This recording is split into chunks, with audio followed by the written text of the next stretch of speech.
আৰু এই খংটো এনেকুৱা নহয়, ব্যক্তিগত খং নহয়, কাৰো ওপৰত মানে কিবা প্ৰতিশোধ পৰায়ণতাৰ খং নহয়। সংগঠনটো ঠিকমতে আৰু ভালকৈ যেনেকৈ চলি আছে তাতকৈ আৰু ভালকৈ চলাই লৈ যোৱাৰ কাৰণে মাজে মাজে এটা সৰু সুৰা খং লাগে।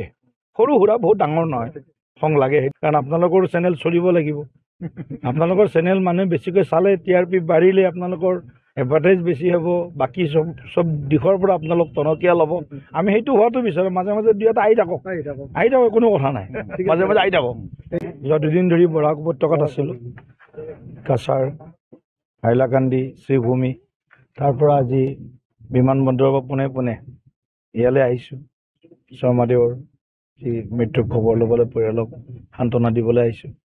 তাৰ লগে লগে আমি এতিয়া মোৰ যিটো নিজা জিলা পৰিষদ বৰক্ষেত্ৰী সমষ্টিৰ, তাত এখন আমাৰ নিৰ্বাচনী প্ৰচাৰ সভা আছে, সেইখনলৈ গৈ আছোঁ। মৰুৱাত হ'ব আৰু তাৰপিছত কাইলৈ পুৱাই 6 বজাতে ওলাই যাম। একেবাৰে 5 মে'লৈকে প্ৰথম পৰ্যায়ৰখিনি 28 তাৰিখৰ ভিতৰত শেষ কৰিম। 2 মে'ত অনুষ্ঠিত হ'ব লগা নিৰ্বাচনৰ যি 14খন জিলা, কেইবাখন হ'ল, বাকী থকাখিনি 28 মে'ৰ ভিতৰত শেষ কৰিম। আৰু বাকী তাৰপিছত ছেকেণ্ড ফেজত 7 মে'ত হ'ব লগা নামনি অসমৰ, মধ্য অসমৰ ভাল হ'ব, নামনিখন ভাল হ'ব। গতিকে মই এনেকুৱা লাগি আছে, ৰাইজৰ যিটো উৎসাহ দেখিছোঁ, ৰাইজৰ যিটো সঁহাৰি দেখিছোঁ, এই উৎসাহ সঁহাৰিটোৱে হৈছে গণতন্ত্ৰত ৰাইজেই ৰজা। গতিকে ৰাইজৰ উৎসাহত গম পোৱা যায়, এটা অনুমান কৰিব পাৰি যে আমি ব্যাপক এটা ব্যৱধানৰ মাজেৰে আমাৰ প্ৰাৰ্থীসকলে জয়লাভ কৰিব পাৰিব। যিখিনি আমি দেখিছোঁ, আমি 253 আমাৰ AP মেম্বাৰ লগত 30টা অসম গণ পৰিষদৰ 283, আৰু তাৰপিছতে আমি 35 আমি জিলা পৰিষদ আমি ইতিমধ্যে জিকিছোঁ। গতিকে গোটেই কথাবিলাকৰ পৰা চালে গম পোৱা যায় যে যি মূলা বাঢ়ে তাৰ ওপৰতে চিন।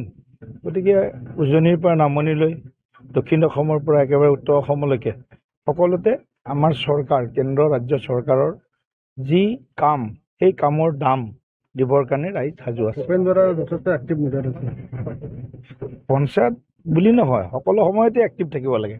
ৰাজনৈতিক দলৰ কাৰ্যকৰ্তা 24/7 আজিকালি এইটো এটা মানে এনেকুৱা নহয় যে এইটো ছিজনেল কোনোবা পলিটিক্স কৰিব পাৰিব। এইটো বসন্ত কালত কুলি চৰাই অহাৰ নিচিনাকৈ কোনোবা আহিলে, গতিকে সেই কুলিৰ মাতটো কেইদিনমানে শুনিব, তাৰপিছত আৰু বছৰটোৰ আপোনাৰ সেই 10 মাহ 11 মাহ শুনিব নাপায়। থকা ধাৰাটো বিজেপিৰ পৰা আহিছে, কংগ্ৰেছৰ দিনত এই প্ৰথা নাছিলেই, কি ক'ব? নিশ্চিতভাৱে বিজেপিৰ ৰাইজৰে দল, ভাৰতীয় জনতা পাৰ্টি, জনতাৰ পাৰ্টি, ভাৰতীয় জনতা পাৰ্টি। গতিকে ৰাইজৰ লগত থাকিবই লাগিব সদায়। সেইটো কাৰণে আমাৰ দলৰ এইটো পৰম্পৰা। আমি এক জীৱন্ত ৰাজনৈতিক সংগঠনৰ আমি প্ৰতীক, আৰু জীৱন্ত যি আমাৰ জনতাৰ লগত যিটো আমাৰ অহৰহ যিটো সম্পৰ্ক, দিনে নিশাই যিটো আমি জনতাৰ সুখে দুখে থকাৰ আমাৰ যিটো সংকল্প, সেৱাই সংগঠন যিটো আমাৰ মূল মন্ত্ৰ, তাৰ লগত থাকি আমি কাম কৰি আছোঁ। গতিকে এনেকৈ কাম কৰি যাওঁ।